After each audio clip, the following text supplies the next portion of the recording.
थोड़ा सा एक्सपेंड हो जाओ। थोड़ा सा पीछे कर। चलो जी, भारत माता की जय, भारत माता की जय, जनता पार्टी बीजेपी जिंदाबाद, जिंदाबाद, जिंदाबाद, बीजेपी जिंदाबाद, जिंदाबाद। लोकसभा चुनाव के लिए विभिन्न भारतीय जनता पार्टी ने प्रचार लगभग 6 महीने पहले विधानसभा चुनाव में भाजपा आशानुरूप प्रदर्शन नहीं कर पाई। क्या संभावनाएं लोकसभा चुनाव को लेकर? सबसे पहले तो मैं आज पार्टी कार्यालय पालमपुर बन करके तैयार हुआ और पिछले कल राष्ट्रीय अध्यक्ष आदरणीय श्री जगत प्रकाश नड्डा जी ने इसका वर्चुअल माध्यम से इसका इनॉग्रेशन किया था। लेकिन कार्यकर्ताओं की इच्छा थी कि एक बार हम सब लोग यहाँ मिल करके इस उद्घाटन की रस्म को पूरा करने के लिए एक कार्यक्रम करें। तो कार्यक्रम के सिलसिले में यहाँ आया था और मैं पार्टी के सब साथियों को बहुत बहुत बधाई देता हूँ कि एक भव्य कार्यालय पालमपुर में बन करके तैयार हुआ जो आज से समर्पित किया गया है। और जहाँ तक आने वाले समय में लोकसभा के चुनाव की अगर बात कहें तो मैं इतना ही कहना चाह रहा हूँ कि चुनाव आया, हम चुनाव लड़ते हैं, दम के साथ लड़ते हैं और निश्चित रूप से अब की बार 4 सीटें जो लोकसभा की जो 2014 में जीती थी, 2019 में भी जीती थी, 24 में भी जीतेंगी। सर, एक कांग्रेस सरकार ये कह रही है कि केंद्र सरकार ने लोन क्रेडिट लिमिट को कम किया है और उसके पीछे राजनीतिक कारण है। दूसरा, वो श्वेत पत्र लेके आ रहे हैं आपकी सरकार के कार्यकाल के दौरान। एक तो मैं बड़ा स्पष्ट कहना चाहते हैं कि कांग्रेस के नेता झूठ बोलने से बाज आए। मेरी सलाह है उनको, और कोई भी पैसा नहीं रोका गया। जो ग्रांट हिमाचल प्रदेश के लिए जारी होती थी, जो हिस्से के मुताबिक मिलती है, वो बिल्कुल बदस्तूर जारी है। अगर लोन की ग्रांट को लोन की लिमिट की बात अगर आ रही है, उसमें सिर्फ इतना विषय है कि वो हिमाचल के ही संदर्भ में पूरे देश भर के लिए कि जो प्रदेश अंधाधुंध लोन ले रहे हैं,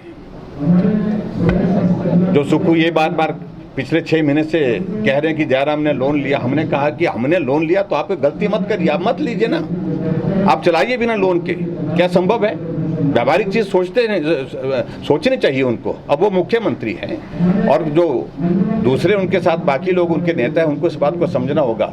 क्या 50,000 करोड़ रुपए का ऋण जो है कांग्रेस पार्टी छोड़ गई थी और उसकी ऋण की किस्तों को अदा करने के लिए हमें लोन नहीं लेना पड़ा, उनका ब्याज अदा करने के लिए हमको लोन लेना पड़ा, तभी जाकर के हमको आगे बढ़ने की बात कर रहे हैं। और आज भी परिस्थिति है, हमने तो 2 वर्षों में 5,000 करोड़ लिया था, इन्होंने 6 महीने में 7,000 करोड़ लिया, 1,000 का ओवरड्राफ्ट हो गया है। और आने वाले समय में ये परिस्थिति पैदा कर दी है हमने कि हिमाचल प्रदेश में ट्रेजरी बंद हो जाएगी। ट्रेजरी बंद का मतलब है कि कर्मचारियों को तनख्वाह बंद हो जाएगी, जितने भी बिल की क्लियरेंसेस सारी जो है काम की डेवलपमेंट की, वो सारी क्लियरेंसेस बंद हो जाएंगी। उसके बारे में क्या सोचा आपने? केंद्र के खिलाफ बोलना एक बात है, आप बोलिए लोकतांत्रिक व्यवस्था की, लेकिन झूठा आरोप मत लगाइए, मैं ये कहना चाह रहा हूँ। और दूसरी बात, जहां तक श्वेत पत्र की बात कर रहे हैं, कौन परवाह कर रहा है, कौन डर रहा है उस श्वेत पत्र से? हमने हिमाचल प्रदेश में 5 साल में काम किया है। आज लोग 6 महीने में ही याद कर रहे हैं भारतीय जनता पार्टी की सरकार को कि आपके वक्त में सड़कों का काम युद्ध स्तर पर हो रहा था, आपके वक्त में पानी के क्षेत्र में काम हो रहा था, वाटर सप्लाई का काम हो रहा था, आपके वक्त में हॉस्पिटल का भवन बन रहा था, स्कूल का भवन बन रहा था, पुलों का निर्माण हो रहा था, लेकिन आज सब बंद पड़ा है। इसका जवाब कांग्रेस पार्टी दे। आज क्या परिस्थिति बनी है? हर जगह सब कुछ बंद है, सब कुछ बंद है, पैसा नहीं है, यही रोना रो रहे हैं। तो ऐसे में मैं सिर्फ इतना ही कहना चाह रहा हूँ कि कांग्रेस अब मेहरबानी करके हमने क्या किया उसको छोड़ करके तुम क्या कर रहे हो लोग देखना चाहते हैं, इस बात के लिए आगे बढ़ें। ये मेरा उनको कहना है। बहुत ही दुर्भाग्यपूर्ण है, वो सारे मामले को लेकर के मैंने एसपी चंबा से बात की है और वहाँ के विधायक से भी बात की है।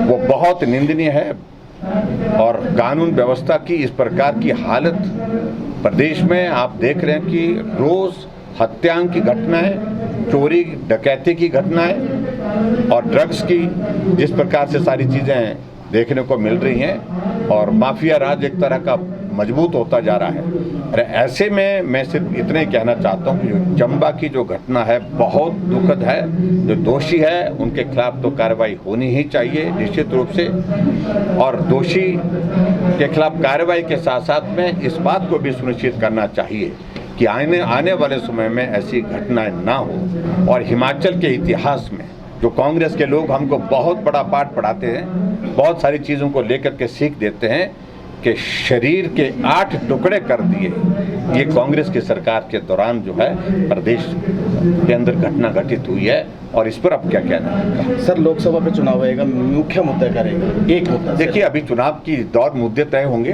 सारी बातों को लेकर के। देखिए 9 वर्ष का कार्यकाल आदरणीय प्रधानमंत्री